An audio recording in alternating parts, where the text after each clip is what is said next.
C-betting is a brief way of saying continuation betting.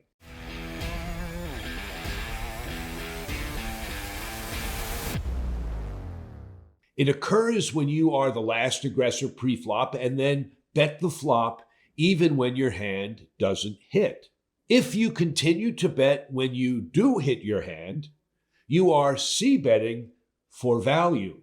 If you C-bet when you miss your hand, you are C-bet bluffing. Let's look at an example.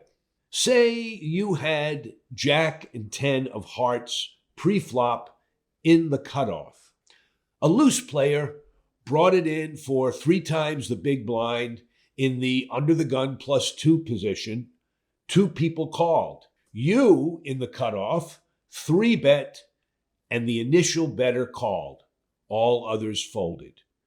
You go heads up to the flop.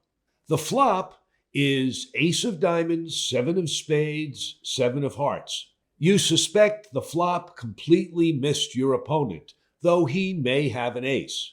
He checks. You C-bet, hoping he will fold, as you are on a bluff here with only a backdoor flush draw.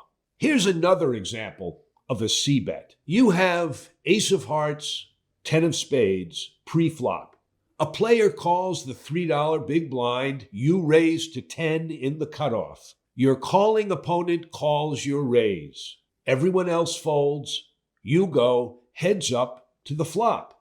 The flop is king of hearts, 10 of diamonds, 4 of hearts. Your opponent checks. You bet $15. This too is a C-bet, this time a C-bet for value, as you have second pair top kicker and a backdoor nut flush draw. Some players always C-bet, no matter what the flop and how it hits their hand. Some players only C-bet for value, never bluffing by C-betting without having hit something on the flop. How do you know what to do? C-betting for value usually makes sense when you believe you are ahead. But ask yourself a question before you do so.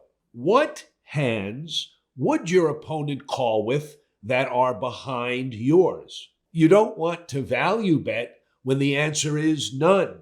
If your opponent will only call if you are beaten, if he's ahead of you, then you should check behind. Usually, however, a C-bet for value makes sense. What about C-betting as a bluff? The general rule of thumb is that since the flop will only hit your hand about 1/3 of the time, you should mix in enough bluffs to be C-betting about half to 2/3 of the time. What size should the C-bet be? For a C-bet bluff, it should be roughly the size of the bet you'd make if you were C-betting for value, typically half to 2/3 the size of the pot. You want to adjust that bet up or down depending on how sticky your opponent tends to be. Higher for the stickier player, less for the nits.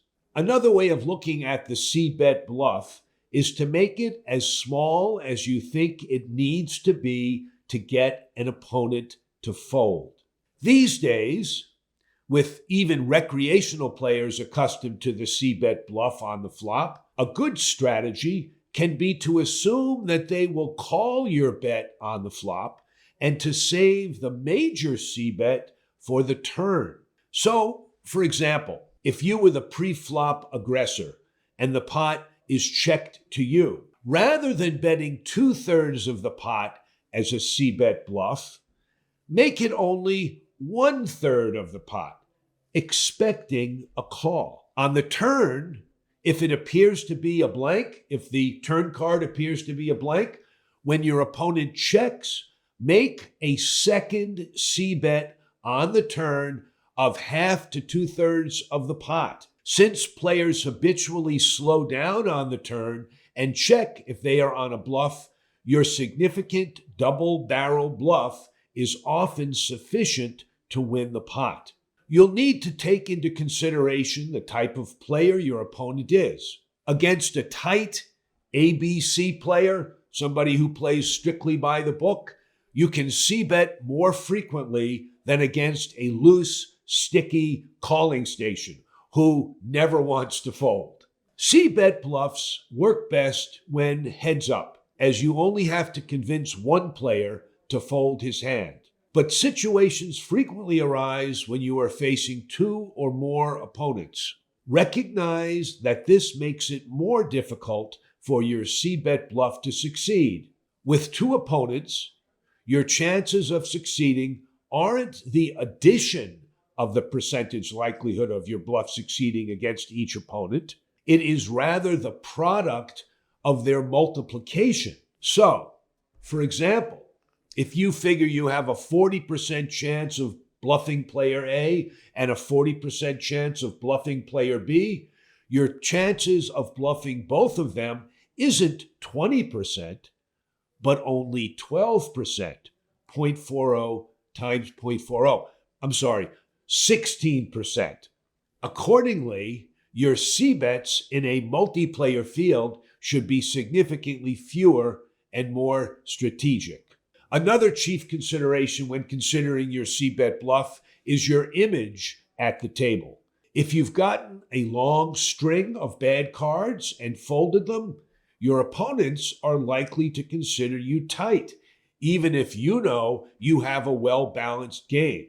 The tighter your image, the more likely your c-bet bluff will succeed. If, on the other hand, your recent run of cards at the table has created an image of you as a wild lag, loose, aggressive player, then be less likely to c-bet bluff, as you'll be much more likely to be called.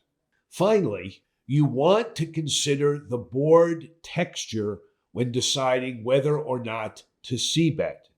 If the texture of the board is likely to hit their pre-flop calling range, be less likely to c-bet bluff than if the board is relatively dry. In sum, when considering whether or not to c-bet, remember the following rules of thumb. First, when c-betting for value, consider which hands weaker than yours they will call with. If there are none, then you should usually check. 2, be more likely to c-bet bluff against tight, nittier players than loose, sticky players, or than more than one opponent. 3, consider your image in their mind. C-betting more frequently if you have a tight, nitty image. And finally, consider the board texture. You want to fit your betting action to the board, betting more with drier boards than with wet boards.